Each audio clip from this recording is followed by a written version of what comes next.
Good day, folks, and welcome back.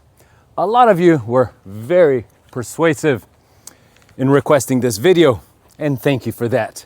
Because this right here, my friends, is the channel's bread and butter, and many of you come here specifically for less lethal alternative defense air guns, like this one. I have yet to shoot this thing, so let's immediately start with gauging its power to see what we're dealing with from the get-go, Airgun Alley style.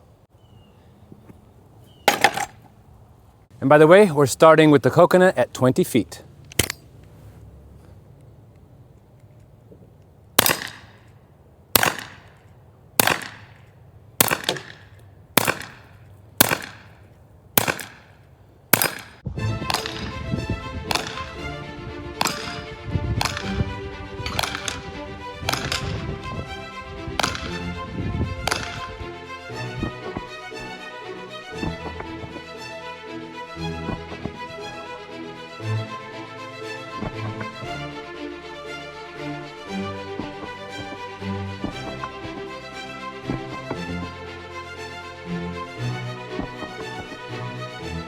Well, folks, there are air guns and then there are air guns. Many of you guys who regularly watch the channel, you usually see these coconuts kind of explode within the first or second shot, as we do shoot quite powerful air guns.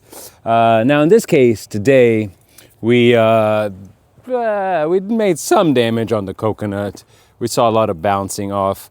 I also did miss a lot. We'll get to the accuracy later, but whatever we did hit, we did, a little damage on the coconut, some holes and some cracking, but again, not that usual explosion or cracking open that we usually see. And nevertheless, let's continue with tests, because a lot of times these guns can surprise you with other materials.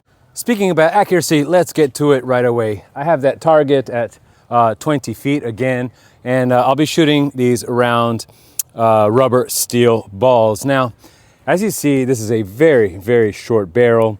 So short barrel plus round projectiles is not necessarily synonymous of accuracy, quite the opposite. So again, 20 feet is a distance, is a respectable distance in order to try and get some accuracy. Anyway, we'll shoot 4 shots at the bottom bullseye and 4 shots at the top bullseye, the head's bullseye, and let's see how we do.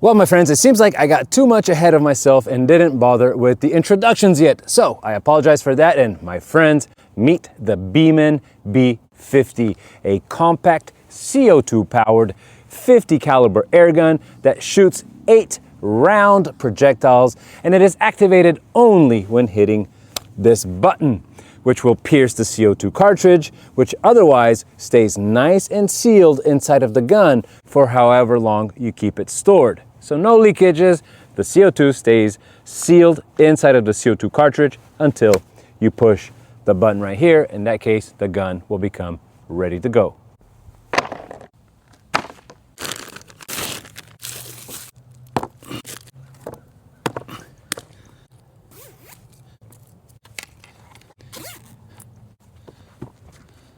All right, folks, the next target is going to be this 10-pound block of clay covered by a tiny little bitty hoodie, cotton hoodie, just to give it some texture and to see, first of all, if our 50 caliber projectiles will penetrate the hoodie, and also what kind of penetration and damage they will do to the clay.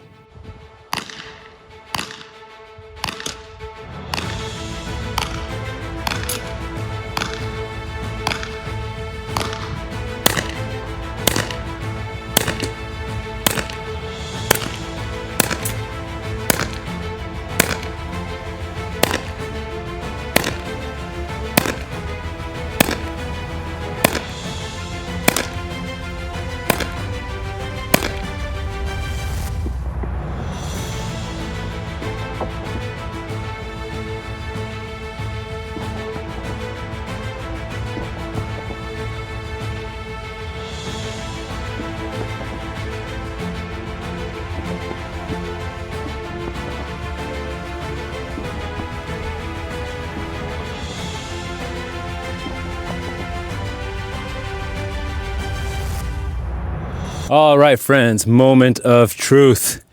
Let's see what we did to our... Okay, we have a ball that's stuck there. We have some holes. That's a good sign of penetration right there. 2 holes, more balls falling. And let's see, 1, 2, 3, 4, 5, 6 shots out of 8. So we did center it. Oh, look at that. 1 ball is stuck in there. As you can see, that ball is nice and stuck. Other than that, the other ones seem to have bounced off. So, yes, I would say pretty minor damage. The launcher we shot last week, for example, the DI-68, almost traversed the whole thing, the whole 10, the whole block, basically. So, again, some decent penetration in the jacket and in the clay. The use of this pistol is incredibly straightforward.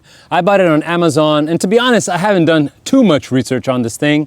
I'm also in the mid of filming a McCavity Arms MA3 video, which, as you can see, starts pretty strong.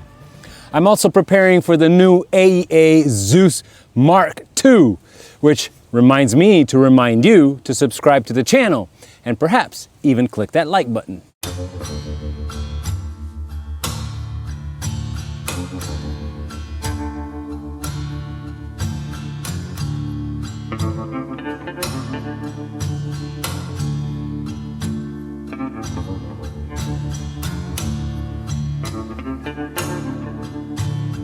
So this launcher here is made to shoot 2 types of ammo. Those hard impact or knockout round projectiles, like those lightweight, hard-hitting aluminum balls that we've been shooting throughout this video, or irritant agents like pepper balls, which we'll be testing now against our long-necked mannequin.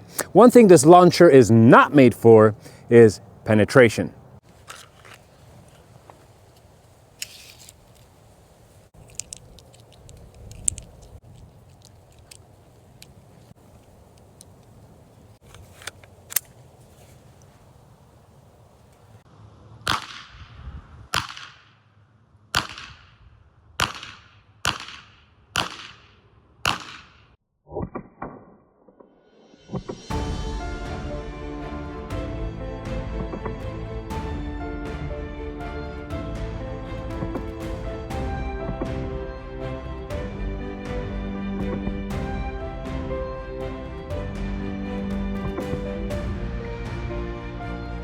When you pick this thing up, you really understand what all the fuss is about.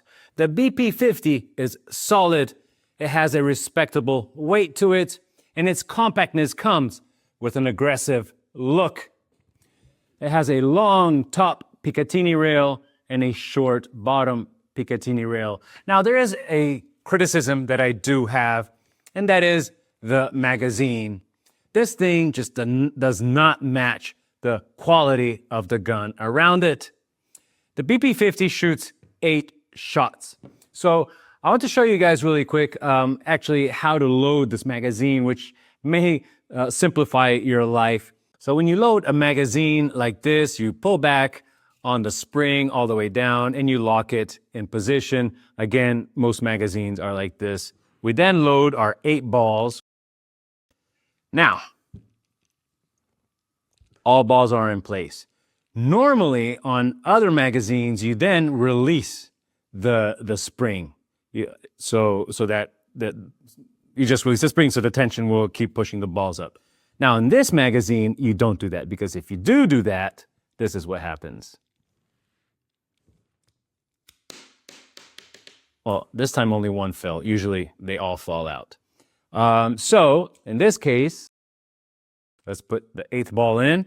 Now, in this case, with this gun, you actually keep the spring locked, and you just load it, and that will automatically release the spring. So, again, if you try to release it while the magazine is out of the gun, most of the projectiles will go flying.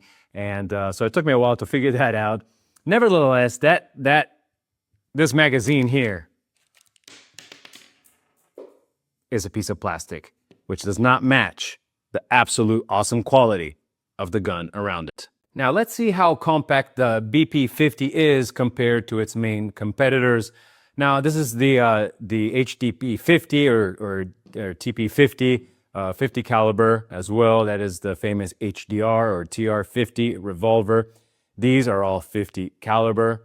And then these are 68 caliber right here. So you have the new Byrna CL or compact launcher, which you can tell is definitely more compact than this, and it has a 68 caliber barrel, while this right here is the famous Intro Buster or Pistol X68. This is absolutely the most powerful CO2 launcher on the market at the moment, and again, it is definitely bigger, but not too much.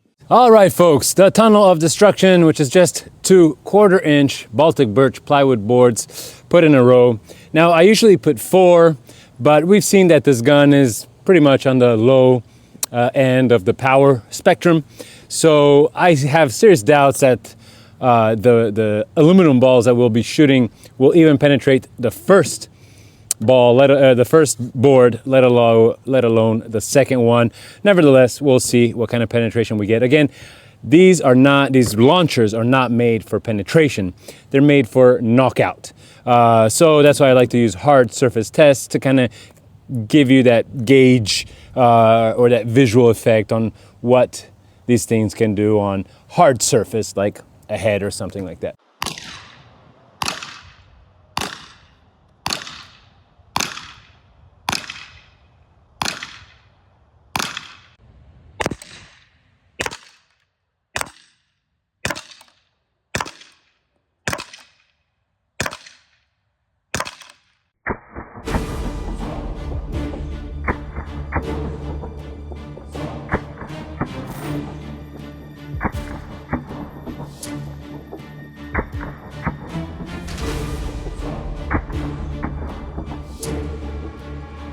Well, my last famous words. I don't think it's going to penetrate the first board.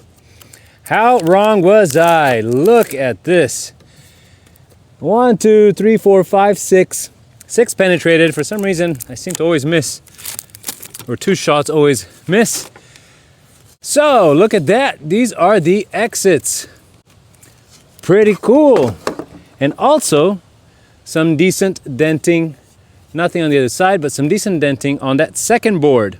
All right, number lovers, it is finally your turn, as we all want to know, how many joules does this thing output? Well, we're gonna find that out right now, as we'll be shooting our 50 caliber aluminum balls. They weigh 2.75 grams. If I'm not mistaken, that's around 46 grain. Anyway, we're gonna shoot it through the chronograph, measure the speed of the projectiles in feet per second, and I'll also calculate the joules energy. And for those of you who like the foot-pound energy, well, that's a little number that you find on the bottom left of the chronograph screen.